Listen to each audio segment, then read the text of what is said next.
BJP और RSS की तरह कायरों की विचारधारा नहीं है हमारी, ये है हमारी विचारधारा। इसके लिए मर मिटने के लिए तैयार हैं हम।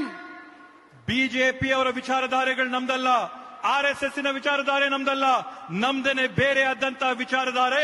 ಈ ಸಂವಿಧಾನವೇ ನಮ್ಮ ವಿಚಾರಧಾರೆ. ಈ ಸಂವಿಧಾನಕ್ಕೋಸ್ಕರ ಜೀವ ಕೊಡಕ್ಕೆ, ತ್ಯಾಗ ಮಾಡಕ್ಕೆ, ಬಲಿದಾನಕ್ಕೆ ನಾವೆಲ್ಲಕ್ಕೂ ತಯಾರಾಗಿದ್ದೇವೆ.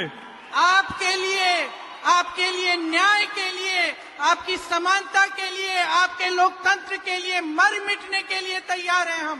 ನಾವು ನಿಮ್ಗೋಸ್ಕರ, ನಿಮ್ಮ ಜೀವಗಳಿಗೋಸ್ಕರ, ನಿಮ್ಮ ಸಮಾನತೆಗೋಸ್ಕರ, ಈ ಪ್ರಜಾಪ್ರಭುತ್ವಗೋಸ್ಕರ, ತಮ್ಮೆಲ್ಲರಿಗೋಸ್ಕರ ನಾವು ನಮ್ಮ ಉಸಿರಿನ, ರಕ್ತನ, ಜೀವನ, ತ್ಯಾಗ, ಬಲಿದಾನ ಮಾಡಕ್ಕೆ ನಾವೆಲ್ಲರೂ ಕೂಡ ತಯಾರಾಗಿದ್ದೇವೆ. हमारी परंपरा शहीदों की परंपरा है, जेल से माफी की चिट्ठी लिखने की परंपरा नहीं है. ನಮ್ಮ ಒಂದು ಪರಂಪರೆ, ನಮ್ಮ ಇತಿಹಾಸ ಯಾವ ತರದ್ದಂತ ಹೇಳಿದ್ರೆ ಈ ದೇಶಕ್ಕೆ ಬಲಿದಾನ, ಪ್ರಾಣ ಕೊಡಂತ ಒಂದು ಇತಿಹಾಸ ನಮ್ದು.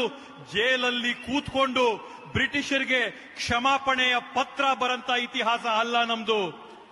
और वही परंपरा इस देश के एक एक देशवासी की परंपरा है. ಆ ಪರಂಪರೆ ಏನಿದೆ ಹೋರಾಟದ್ದು, ಈ ದೇಶದ ಪ್ರತಿಯೊಬ್ಬ ಪ್ರಜೆ, ನಾಗರಿಕರ ಇತಿಹಾಸ ಇದೇ ಆಗಿದೆ. आप सभी उस परंपरा से उभरे हो. इस स्वतंत्रता संग्राम ने हमें स्वतंत्रता दी. आप स्वतंत्र भारत के देशवासी हो. ये आपकी परंपरा है, सच्चाई की परंपरा है. ಈ ಒಂದು ಇತಿಹಾಸ ಏನಿದೆ, ಈ ಒಂದು ಪರಂಪರೆ ಏನಿದೆ ನಮ್ದು, ದೇಶಕ್ಕಾಗಿ ಹೋರಾಟ ಮಾಡಿ ಸ್ವತಂತ್ರಕ್ಕಾಗಿ ಪ್ರಾಣ ಕೊಟ್ಟಂತ ತಮ್ಮ ಪೂರ್ವಜರ ರಕ್ತ ತಮ್ಮಲ್ಲಿ ಹರಿತಾ ಇರ್ತಕ್ಕಂತ ಒಂದು ಭಾವನೆಯಲ್ಲಿ ತಾವೆಲ್ಲರೂ ಕೂಡ ಈ ಒಂದು ಪರಂಪರೆಯನ್ನ ಉಳಿಸ್ಕೊಳ್ಳುವಂತ ಕೆಲಸನ ಒಗ್ಗಟ್ಟಾಗಿ ಮಾಡಬೇಕು ಅಂತ ಮನವಿ ಮಾಡ್ತೀನಿ. इससे पीछे मत हटो, निडर हो जाओ, लड़ो अपने अधिकारों के लिए और इस सरकार के खिलाफ जो तुम्हारे अधिकारों को कमजोर करती है और तुम्हें कमजोर करने की कोशिश करती है. ಇವತ್ತು ಈ ಒಂದು